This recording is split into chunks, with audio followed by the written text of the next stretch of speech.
Welcome to the Trainer's Bullpen, where trainers in the law enforcement space come to hear the experts talk about their work, experience, and research into human performance, particularly as it relates to the critical aspects of training motor learning and adaptive decision-making.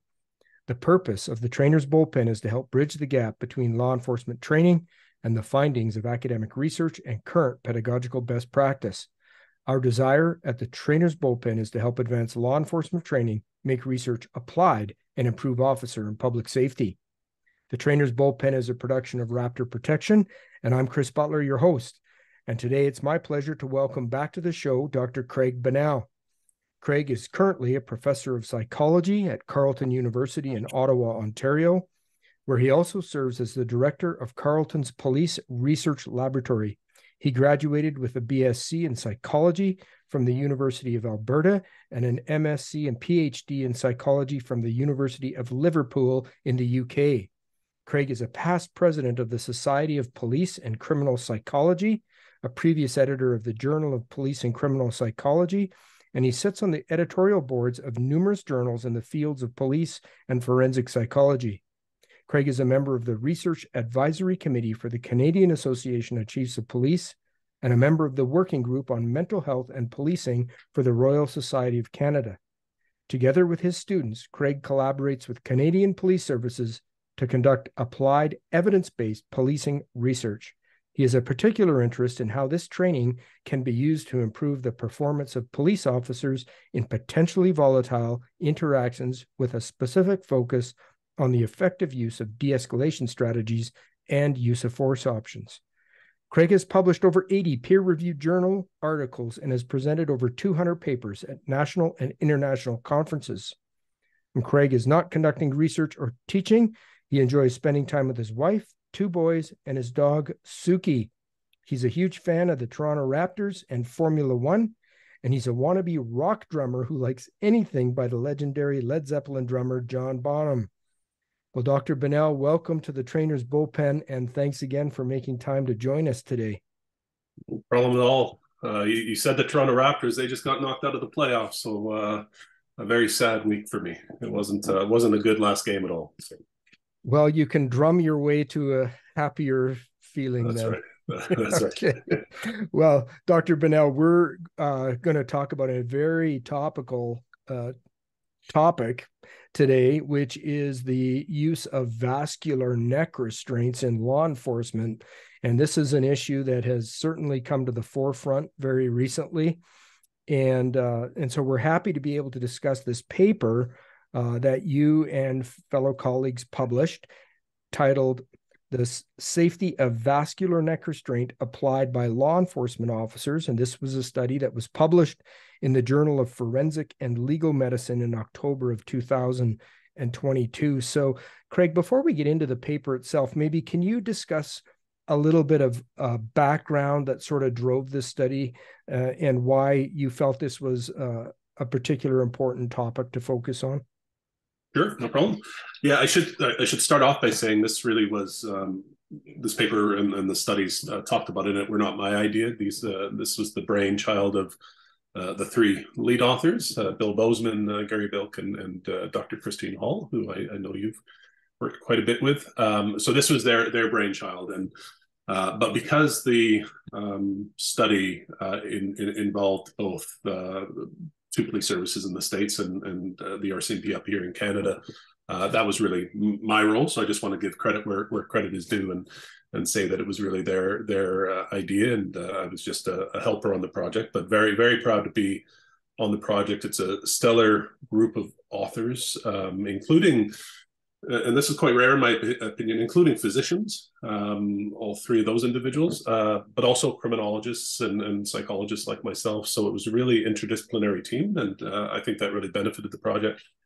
But I think the motivation, I'll speak for me, but I think the motivation was probably similar for the other authors, which is that, there have been some sort of high-profile incidents and deaths involving neck manipulations, inaccurately, in my view, referred to as vascular neck restraint. But high-profile deaths to the point where calls have been made to ban this procedure in police departments, and some departments have done so. with very little evidence actually available as to whether it's effective or safe and so on. So pretty serious decisions being made about limiting options for police officers to use in the absence of any evidence. So this study was especially in the policing context. It's been studied a little bit within the martial arts community, but in the policing context, really, other than our study, there's only one other that I know about that sort of looks at it at a broad level. So we felt the need to, do evidence-based research to contribute to that discussion and try to make it a more informed discussion so that good decisions, evidence-based decisions were being made. I think that was the motivation primarily for the study. Okay, right. And so I think the importance of that can't be overstated because police agencies are often under an immense amount of pressure from very politicized events. And like you say, had alluded to in a couple of the events where deaths in custody occurred that were contributed, in your words, wrongly, and we'll get into that to unpack that more. But public safety is seriously impacted when law enforcement agencies make policy decisions that are not actually driven by an evidence-based approach, correct?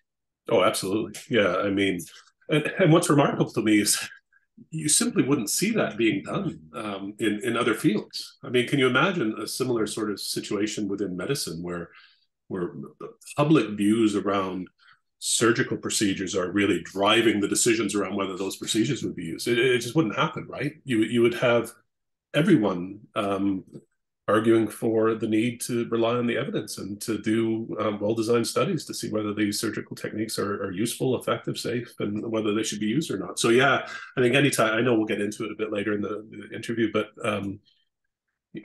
my view is obviously as a researcher and an advocate of evidence-based policing that whenever possible, we should rely on evidence, not ideology, not opinion, not emotion to make decisions. And I think ultimately, in my view at least, that's the best way forward to make good decisions to enhance safety for everyone involved. Right, absolutely. So, Craig, in the report, you and the authors mention, you talk about use of force generally before you get into the use of the neck restraint. You talk about how rare use of force is. And this is something that I think is actually shocking to the public because of just the bombardment that they get from mainstream media about sensationalized events. But so can you talk about what does the evidence show about what is the frequency of use of force by law enforcement? Yeah, later I'll talk a little bit about public perceptions of force. I think you're absolutely right that there's a disconnect between what the public thinks in terms of how frequently it's used and how frequently it is used. It is a hard thing to nail down.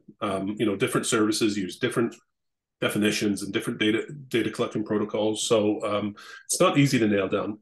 The estimates that we've published suggest that in Canada, use of force is used in about 0.1% of all police public interactions. Now, it might be a bit higher than that because that is based on a definition that's commonly used across it.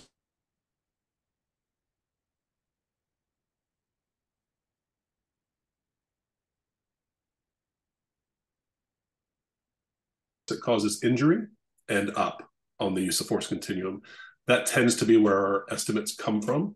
So we tend to ignore sort of any soft physical down if that soft physical force doesn't lead to an injury. So I'm certainly open to the fact that our 0.1% estimate is a little off because it's based on thresholds and definitions of what is force and what isn't force. But I think we can say with confidence that it's very rare. The estimates in the States, I think, are a bit higher than Canada. Estimates I've read are sort of 1% to 2% of police public interactions. So again, I think we have to be a little careful in the confidence we have in those estimates because of the issues I've talked about around definitions and thresholds and so on. But I think everyone that studies this issue agrees that it's rare. Right. Okay. So I guess no matter which measurement you take, even taking the most liberal approach, so we're looking at 0.1% on the one end up to about 1% to 2% of use of force. So I just want to make sure our listeners understand what you're saying here. So really, we're looking at 99% of police public interactions involve no use of force at all. And so Now, when you compare that to the use of the vascular neck restraint, so that's all uses of force. Let's talk about the frequency of use of the VNR. How common is that? Yeah, I would say it's very, very uncommon. I mean, again, as we've talked about, use of force is an uncommon occurrence, and vascular neck restraint is one potential use of force option that officers have. So it's even more uncommon. Again, the estimates that I've seen, and again, we have to be slightly careful about them, but the estimates I've seen are that vascular neck restraint makes up about 0.04 to 0.10% of all use of force.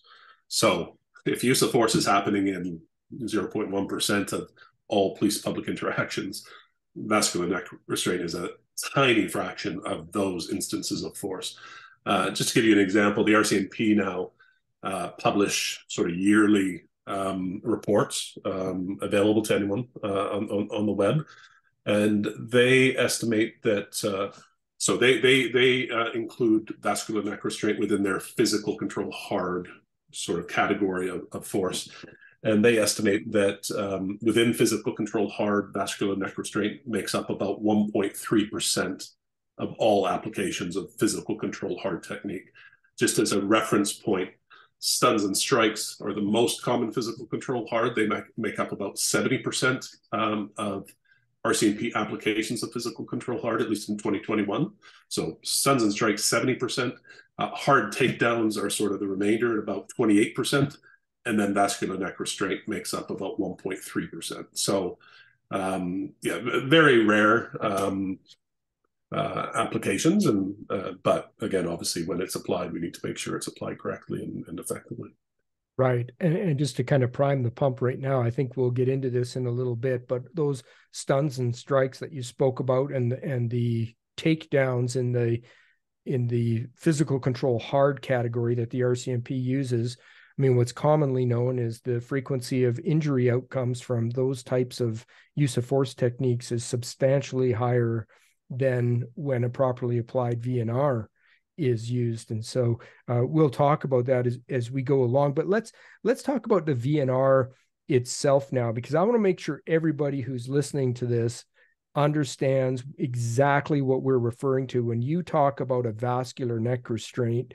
What you mean by that. So why don't you just take some time and tell us what is the VNR and how would we distinguish that from perhaps other types of restraints by the neck? Yeah, I think there's massive confusion about this, massive confusion amongst the public, clearly massive confusion amongst politicians that are sometimes leading the charge on these bans. But to be honest, in some of what I've read online, there also seems to be some confusion, even in the police community, about VNR and how it relates to other sort of neck manipulations. Chokeholds, I think, are the two issues that get, VNR and chokeholds sometimes are viewed as synonymous. So I think VNR, can be done in different ways. There are different sort of procedures to accomplish vascular neck restraint, but I think all of them involve sort of lateral compression of the sort of vascular structures on the side of the neck. And by applying compression to those structures, you sort of limit the blood flow and create occlusions within the carotid arteries and also the jugular veins. So those vascular structures, and you limit blood flow to the brain, and sometimes it can result in voluntary compliance before you reach unconsciousness, but in a lot of cases where you're sort of creating these partial or complete occlusions of the arteries and brains, it can lead to full unconsciousness and quite rapidly in a short amount of time.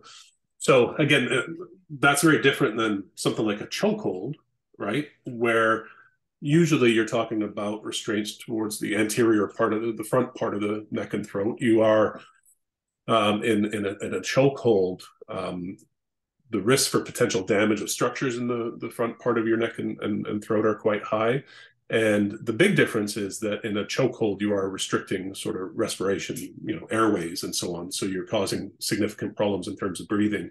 And I think that's why the risk of injury and death is higher with that compared to a vascular neck restraint, which is on the sides dealing with the vascular structures and really impacting blood flow. And again, because it can be done so quickly, I think that's one of the reasons why it's so effective. and causes so few injuries, which we'll get to in a bit. So I think those are the sort of big differences. One is really obstructing respiration and breathing, and the other doesn't.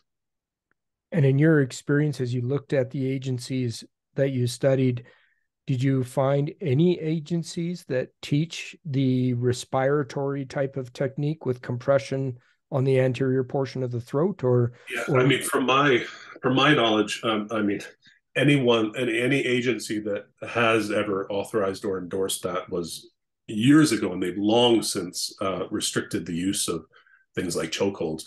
I personally don't know if you might be even more informed than me. I personally don't know of any contemporary police service in Canada, the US, that actively endorses, authorizes, encourages, trains on chokeholds. So these techniques that are really going to limit breathing. And I think sometimes, the public assumes that, when you see videos of officers in high profile cases doing things that are clearly impacting respiration, they somehow think that that is as a result of those officers being trained to do those things. And again, you may know of some, but I don't know of any services that encourage, authorize, or train on chokeholds. Yeah, no, I don't, Dr. Bennell. And in fact, any of the policies that I have come across that even touch on that issue clearly put the use of neck restraint that impacts the respiratory system in the realm of the use of deadly force. And I think appropriately so, based upon the potential harm that can come from that. But I think one of the other confusions that the public has is, when they watch videos of officers, say, applying a restraint around a vascular neck restraint, it actually is very difficult, especially if you're uninformed and untrained as a member of the public. And you look at that, and then you're already heavily biased by some of these significant incidents, for you to make the assumption that the officer's applying a restraint that's restricting a person's ability to breathe. Because in my experience as a VNR trainer, when that technique is properly applied, it's very difficult for an external observer to know where actually is the compression. Is it on the sides or is it on the throat? So do you think that perception might also impact, what the public interprets when they see these events happening?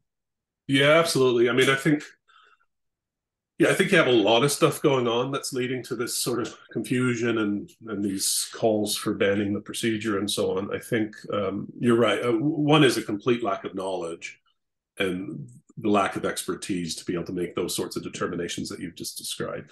And again, we've done research in our lab on public understanding of use of force broadly, and it's clear the public doesn't understand use of force. So, and a lot of the information that the public has around use of force, including the vascular neck restraint, is through the media.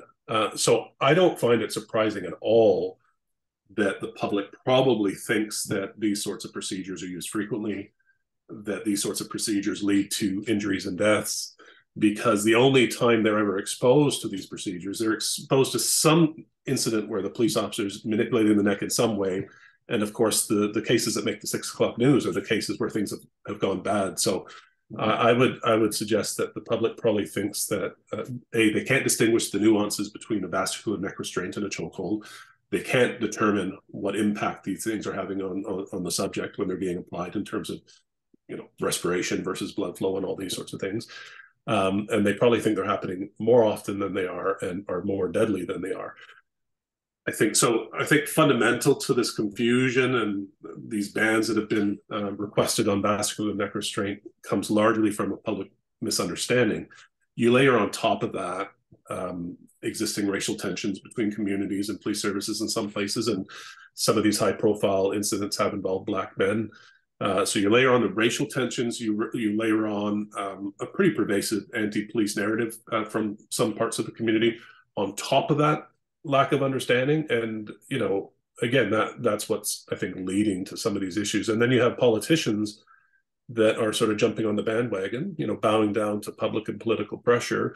Again, they don't have a good understanding of these procedures. I think, the recent request for the ban on the RCMP use of this procedure is a classic example of that, where they were sort of talking about chokeholds and stuff and not really distinguishing between these various procedures.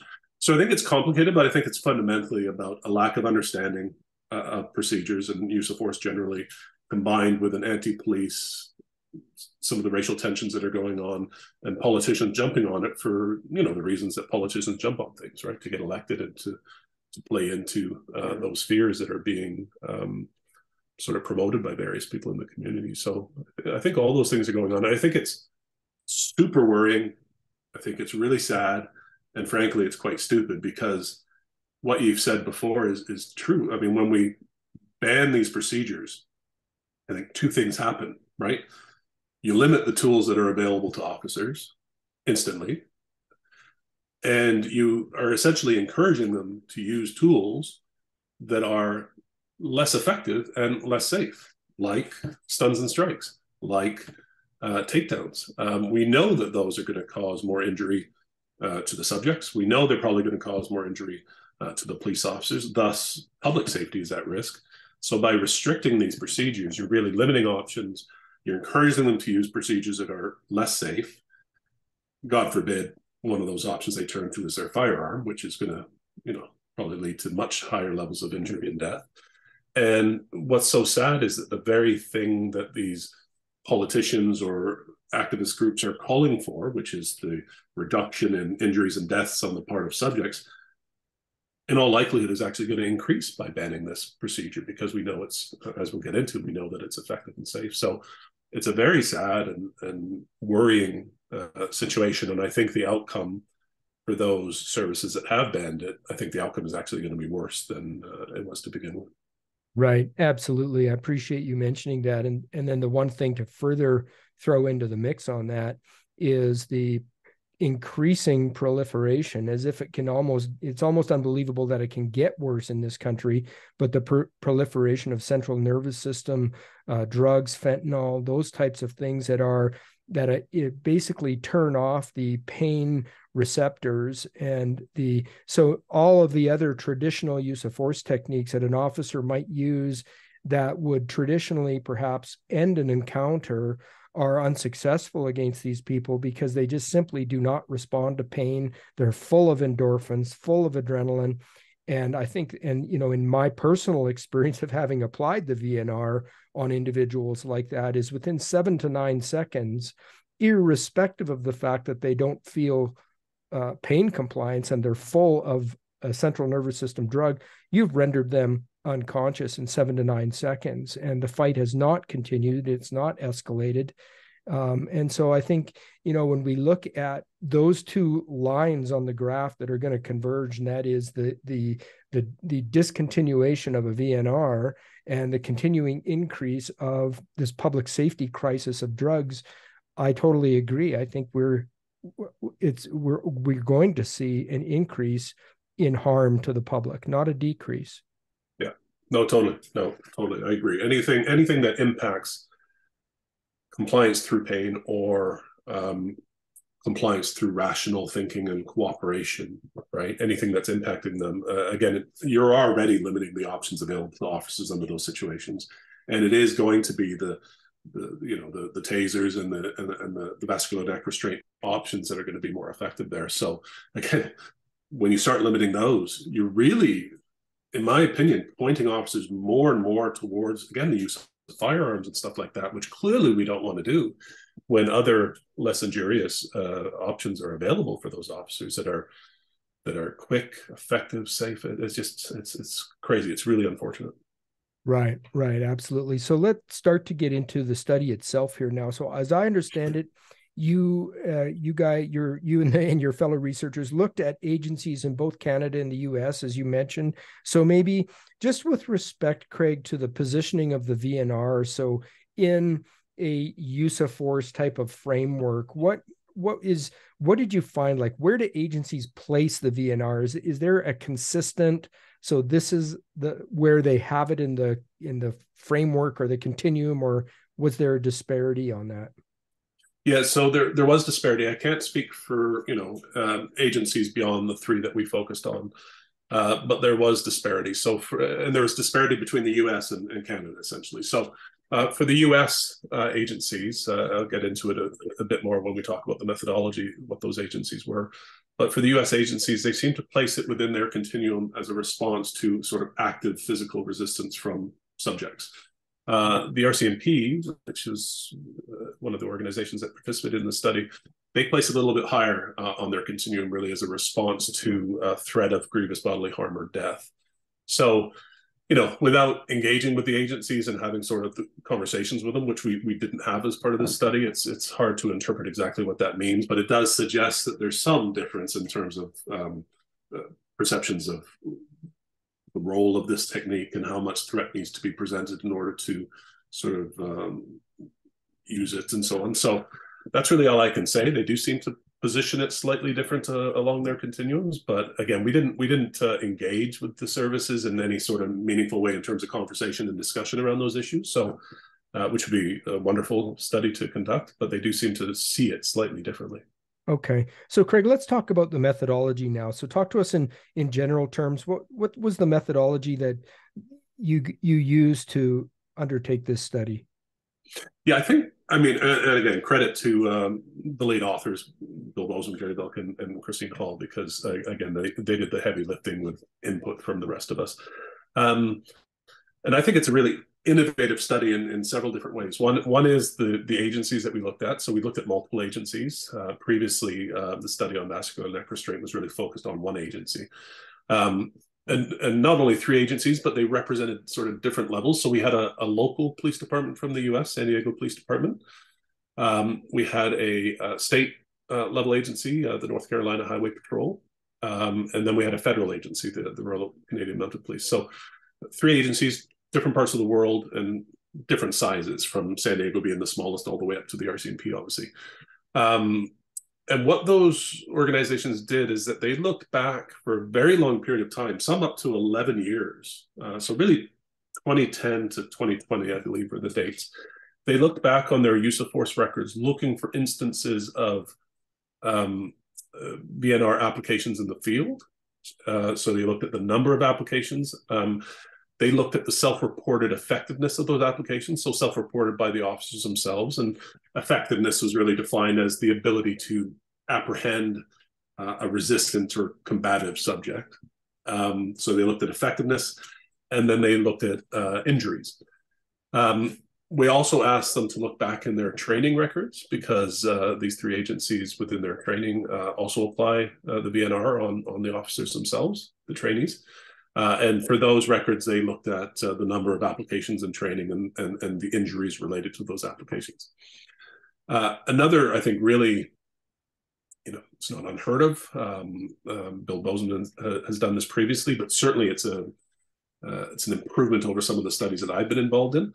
I think one of the key and really strong aspects of the methodology is that we had board-certified emergency physicians reviewing each instance of an injury and categorizing those injuries as no injuries, as mild injuries, as moderate injuries, as severe injuries, or as a fatality. Oftentimes, even in my own research for injury data, oftentimes we're relying on the officer's perception of the injury, which is problematic in all sorts of ways. Sometimes the officer will be wrong.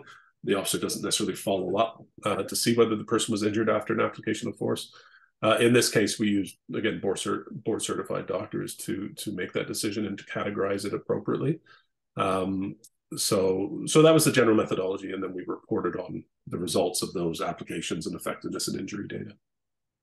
Fantastic. So let's then talk about the results. So maybe we'll break this down as it's laid out in the report itself. So with respect to the participating agencies, what were the results that you saw with respect to the use of the VNR?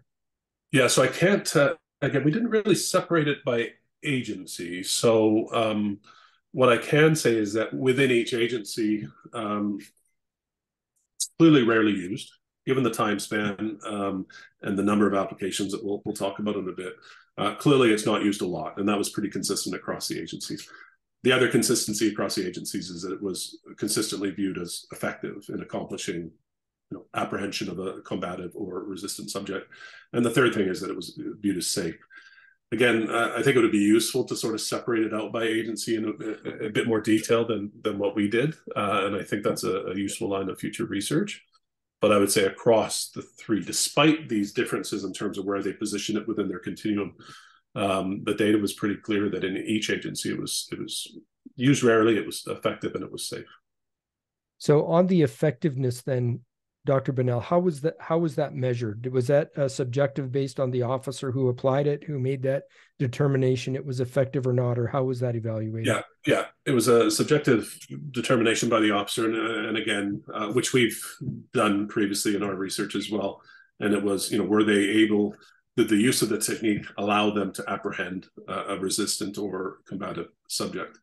Again, you always have to be careful when you're relying on subjective interpretations and so on, but it seems a pretty obvious, an officer knows whether you had a resistant combative subject, you applied this technique, and then you were able to apprehend them and put the cuffs on, for example. So while subjective, I think we could be pretty confident that the data is probably pretty valid and accurate. Right. It either ended the fight or it didn't. Yeah. Pretty straightforward.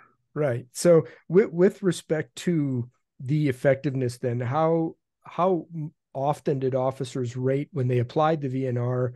Was it rated routinely as effective, or did they have to discontinue it and escalate to something else, or what did you see? So across the samples, it was rated as effective nearly 93% of the time, which I can tell you, we've looked at a lot of different data sets now related to effectiveness.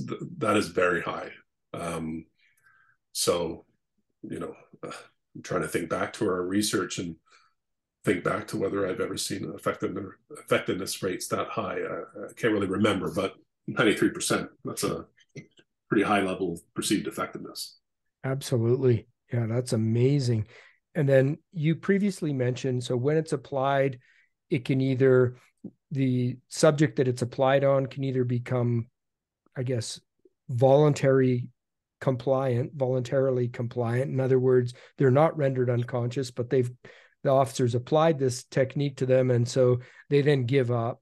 Or if they continue their aggression, the officer can render them unconscious. So when you look at those two applications as far as effectiveness goes, how frequently is it that an officer would apply it to unconsciousness, say, versus an individual who would give up and become voluntarily compliant?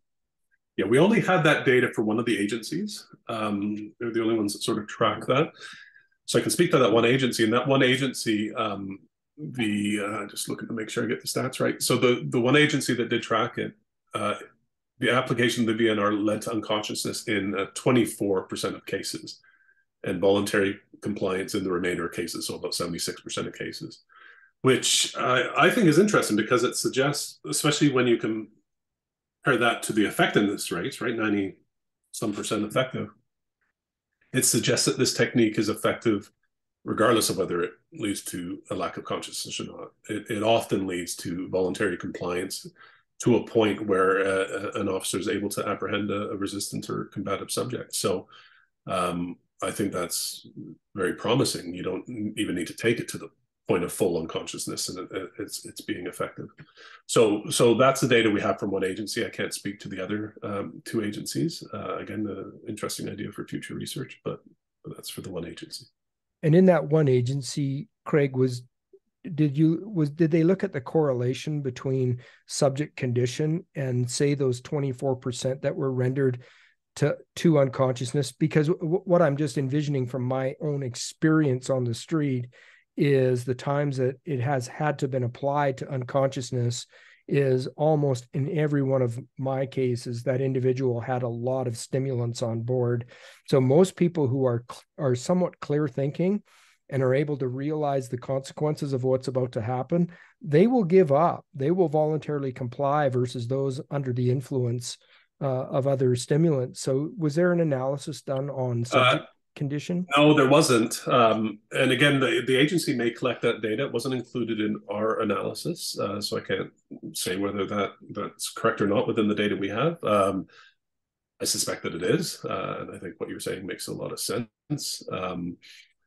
And potentially we can go back to the agency and see if that data is collected. But yeah, we don't have data that speaks to it directly. And then, but you did look at the average time to effectiveness, and so can you speak to that? So when a VNR is applied, and an officer applies it maximally with the intent of rendering someone unconscious, what was the average time frame to ending that confrontation? Yeah, so in studies generally, I think they sort of sit well with, I think, what you said earlier, which was 7 to 9 seconds. I think in research generally, it suggests that 6 to 9 seconds is the research that I've read to unconsciousness, which is unbelievable. And it's good in several ways, right? We know that getting a situation under control quickly is key. And the longer a situation goes on, the more applications of force tend to be used, and the higher the risk of injury goes up for the subject, for the officer, for members of the public, and so on. So using a technique that can resolve a situation very quickly is important, because ultimately it's going to get that situation under control and prevent the use of future use of force options that are going to cause injury. And I think it's good, in a way, it's good from a public perception perspective as well, because, as situations draw out and multiple applications of force are being used, the police have to continue to use physical strikes. They bring out the batons, they use their CEW multiple times. Those are often the sorts of cases that also look really bad, and the public really doesn't understand those cases. We had a case recently where that was being done, and the public outcry is severe. So, the fact that it can be used so efficiently, in terms of injuries, in terms of effectiveness, and in terms of public perceptions of those cases, that's a really positive finding, I think. Right. Absolutely. So let's talk about the safety now, because this was the point of the study, right? It's the safety of vascular neck restraint applied by law enforcement. So what was the findings as far as the injury outcome when this technique is applied? Yeah, I mean, to me, this is the most important part of the paper, and really gets at the core of the issues that people are sort of discussing without the necessary evidence to discuss them. So, separated by field applications, which we had 900 plus field applications, and about, I think, 86,000 trainer applications. So training applications. So based on that, in the field applications, there were no fatalities at all that were directly related to the VNR. So no fatalities. And interestingly, no moderate or severe injuries either, which is incredible. And these are assessed by board certified emergency room physicians. So no fatalities in the field, no moderate or severe injuries. There were 9 individuals that had injuries, and these were all categorized as mild. And these injuries did not tend to be related to the application of VNR. They were actually related to other aspects of the interaction, like the grappling and so on. So in the field, again, no fatalities, and the only injuries that were recorded were minor, and those didn't tend to be associated with the VNR. And a very similar pattern of results in training. No fatalities, no serious injuries, only minor injuries, and they tended to be this, soreness of the neck, dizziness, headaches, so quite minor instances. So, I mean, despite the sort of current rhetoric and narrative around these procedures, I don't think you could find those sorts of results for many other use of force options. It's clearly a safe option to use, both when it's applied in the field, which I think speaks to the whole training aspect and whether officers are appropriately and correctly applying it. I mean, you're really not seeing subjects injured in this case. And then again, that's sort of corroborated in a very large data set of 85,000 plus training applications. So, I don't see how you could interpret it any other way other than this is a very safe procedure to use. You brought up a very important point that I think we should expand on. And you mentioned that sometimes injuries that occur during a use of force event may not be attributed to the VNR. And so I think, can you talk to us about the difference between causation and correlation?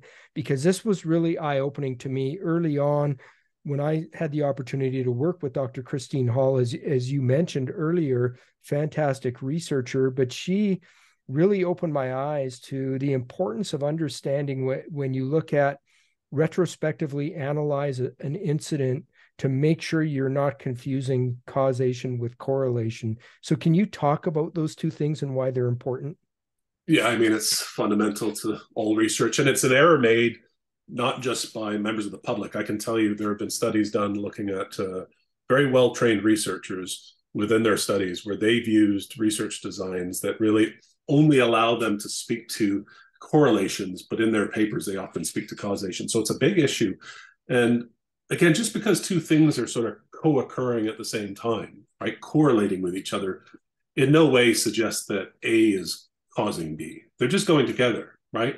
I mean, it may be that B is causing A, or it could be that some underlying issue, right, variable C is actually causing both.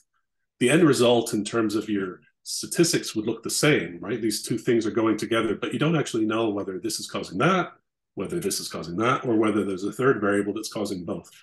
So in all those cases, you're finding a correlation, but you can't speak to the causation, whether A is causing B, B is causing A, or C is causing both of them. And I think it's a classic problem in the area of use of force research, right? And I think it's at the root, I think, of a lot of public confusion.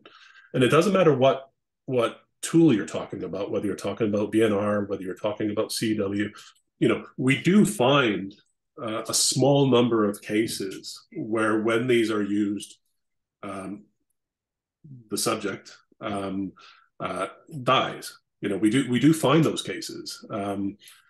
But when you actually look at so there is, some people would say that there might be a very small correlation between the use of the technique and someone dying. The problem is when you do interpret that as causal, and when you actually look at the coroner's reports of those cases, right, where someone has died in close proximity to the use of the taser, or someone has died in close proximity to the use of the vascular neck restraint, or something like that. When you look at the coroner's reports in those, it's very, very rare that the death or the serious injury was actually linked to the use of use of force option. Oftentimes, it's an underlying health condition. It's related to drug use. It's related to a fall and not the actual use of the intervention itself. So yeah, I think there's a real danger in interpreting a correlation as somehow that some use of force option is causing the death. I think CWs is where this has sort of come up most. But it's very, I think, as a member of the public who's, doesn't have, that background in terms of statistical understanding and the difference between causation and correlation, and they're just seeing what's being reported on the news, I think it's very easy to start linking these two things up because they're co-occurring in the same incident.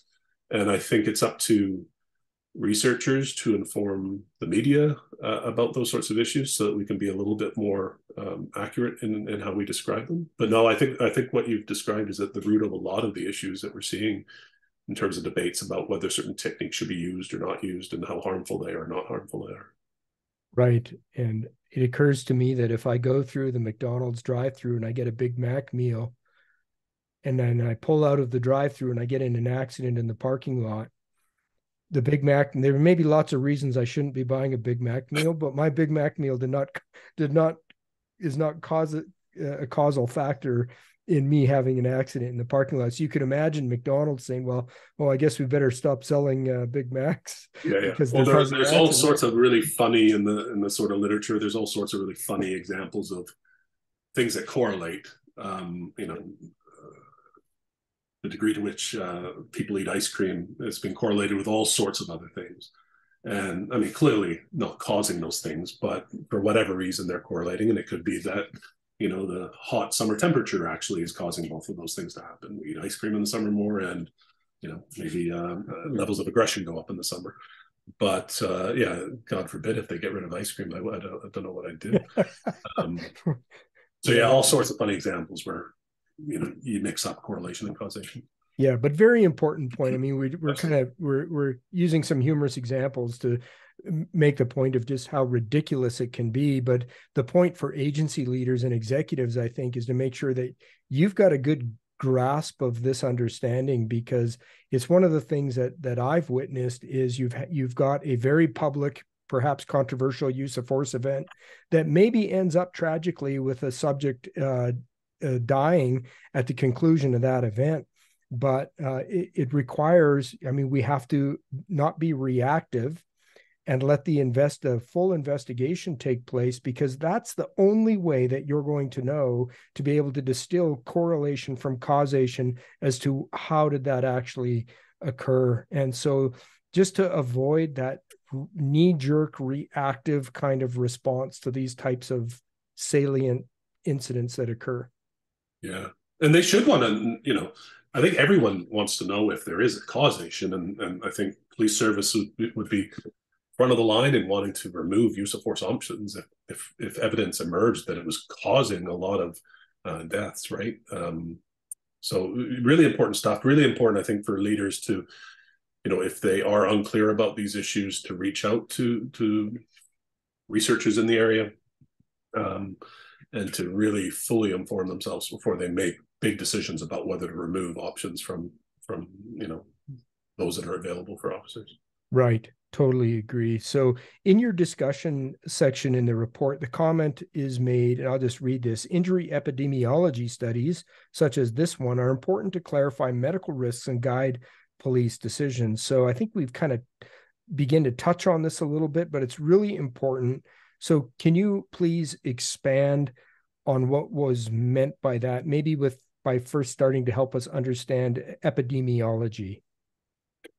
Yeah, I mean, I think it's a nerdy way of saying, go with the evidence and not with public opinion. But these large scale retrospective studies of being able to go back and look at previous cases in large scale ways with large samples of data to really start getting at the relationships between the use of, in our case, certain use of force options, and other studies like this. It may be vaccine use, or it may be some other sort of health intervention, but in our case, a use of force intervention option, and really using statistical techniques to really allow us to start looking at the relationship between BNR in our case and effectiveness rates and injury rates and so on.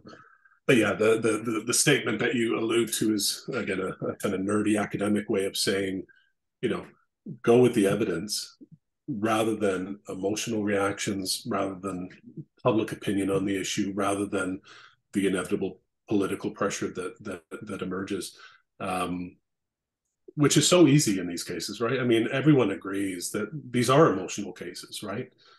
You're especially when they're televised. George Floyd. I mean, who wasn't emotionally impacted by that case? It was horrendous to watch. So I think it's totally understandable and expected and reasonable for us to react emotionally. I haven't talked to a member of the community, a police officer, that did not react emotionally to watching that sort of unfold. But I think it's really important when making policy decisions in particular that we sort of take a step back, that we give ourselves enough time to cool down so that we can have meaningful analyses be conducted to drive important consequential policy decisions.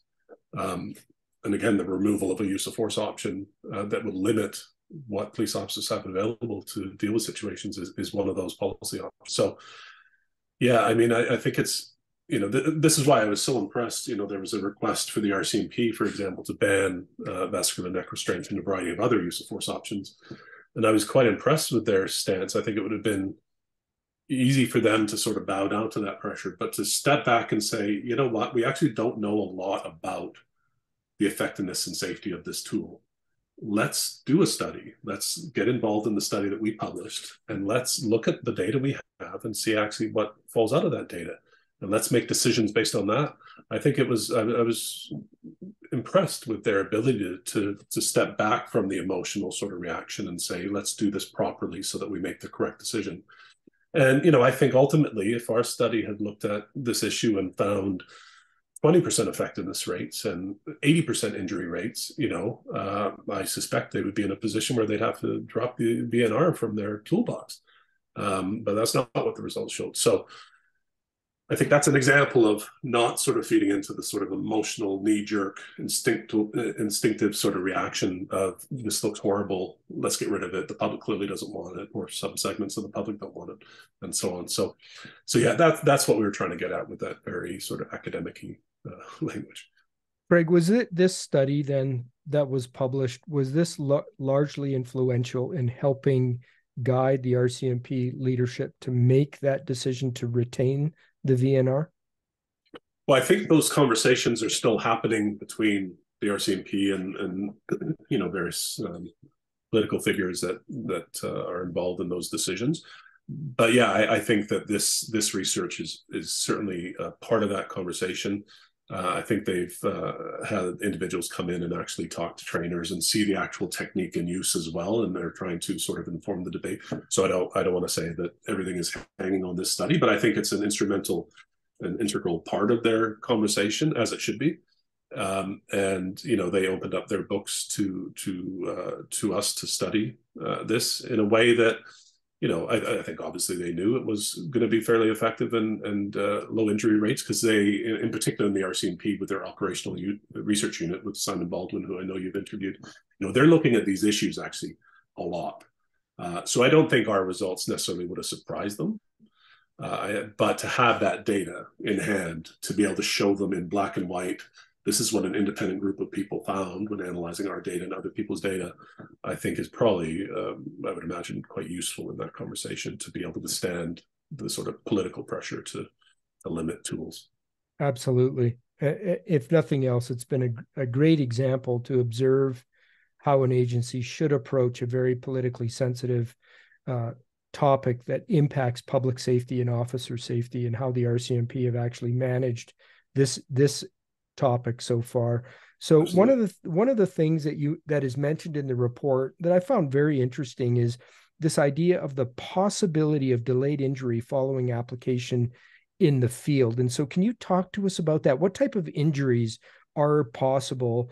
How frequent or likely are they? And then are there any recommendations that would come out of this study to help guide agencies with respect to the potential for delayed injuries? Yeah, so I don't think those delayed injuries are common, but within the research literature, there are a few case reports that have been written about delayed injuries following vascular neck restraint or similar maneuvers that are used in martial arts like jiu-jitsu and so on. And those sorts of injuries include things like strokes and other sorts of vascular injuries related to arteries and veins and so on. So those are often, there's a delayed presentation of those. So obviously that's concerning, even if there's just a few of those cases.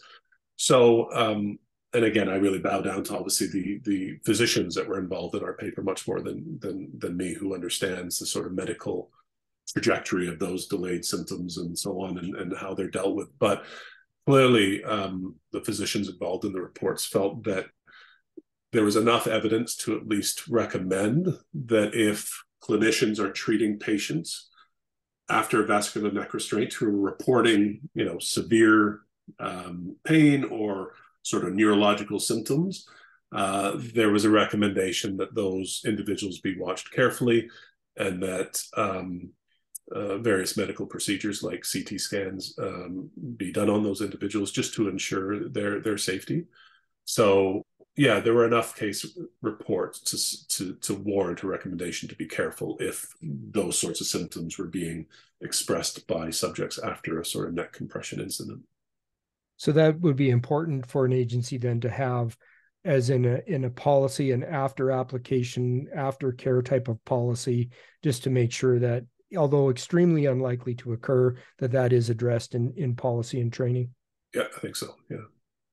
Okay, so the reason we're here is to help guide law enforcement trainers, to help agency leadership executives with policy that's going to help public safety and officer safety. So what would you say are the implications? So if you had an elevator story that you wanted to make sure you got these points out from this great study that was done, what would be the implications for training and implications for agency policy? Yeah, so I think the implications for policy around the use of VNR to me is pretty clear, right? I mean, we found that it's highly effective and very safe. So from a policy perspective, I would encourage agencies to continue using it and to sort of put up some resistance to these calls for a ban and engage in research like this to ensure that their applications in the past have been effective. So from a policy perspective, I think, to me, it's pretty clear. I do think there are significant issues around training as well, though. I think we went to great lengths and really took pain in the paper to make clear the importance of proper applications of the vascular neck restraint. That's the conditions under which we've argued that it's going to be effective and safe. And to the degree that proper applications don't happen, then really you're talking about something other than a vascular neck restraint, right? Maybe a chokehold and something like that. And of course, injuries and risks are going up. So the sort of proper application, I think, needs to be underlined in our paper. It's critically important, and that requires that training is done in an appropriate way. And to be honest with you, I mean, I'm not. I don't want to blow up your ego a little too much here, but I think really listeners should go back to the report that you and Dr. Christine Hall wrote in, I think it was 2007, that national study on neck restraint, because I think you speak. I mean, I've not seen another document where vascular neck restraint is focused on so much, and you talk a lot about the technique itself and how it can be applied and the whole physiology behind it, which is excellent. But you also talk a lot about sort of training implications. And I think our study sort of re-endorses many of the recommendations you made in that report. I know that report is publicly available, so I would certainly recommend that listeners read it. And I think, what does it mean to have appropriate training to ensure that this technique is applied correctly? I think, drawing from your report, I think that, understanding who to apply the technique to and who not to apply the technique to is a core aspect of the training that needs to be done. Not to apply it to the elderly and very young people and pregnant people with Down syndrome, all the various categories that you guys focused on in that report. I think that has to be an element of training. I think a key aspect of the training in terms of being able to apply this technique correctly is issues around positioning and actually, the mechanics of the technique itself, to ensure that it doesn't slowly slip into a chokehold where you do start sort of blocking airways and so on. I think related to that, training around the monitoring that you talk about in your report, monitoring the technique, making sure, again, that you're not slipping into a more dangerous sort of technique in terms of positioning, but also monitoring the health status of the individual and making sure that you're keeping your eyes on that. And that relates to other training around, symptoms of unconsciousness and being able to pick up when to release and not keep them in that position for too long. So I think there's all sorts of technical aspects that need to be covered in that training that allow us to find the sort of data that we found. And then all the sort of bigger picture training stuff that obviously you're focused on in your work around making sure that training is delivered in the way that good training has to be delivered. Scenario-based training under stress, nonlinear training, all that sort of stuff, I think, has to factor in as well. Craig, how about on the issue of perishability of skills? Because again, we let's face it, this is a high-risk technique if it's not performed correctly, or even if it's applied correctly initially, but transitions into a respiratory restraint during the confrontation and the officer doesn't recognize it.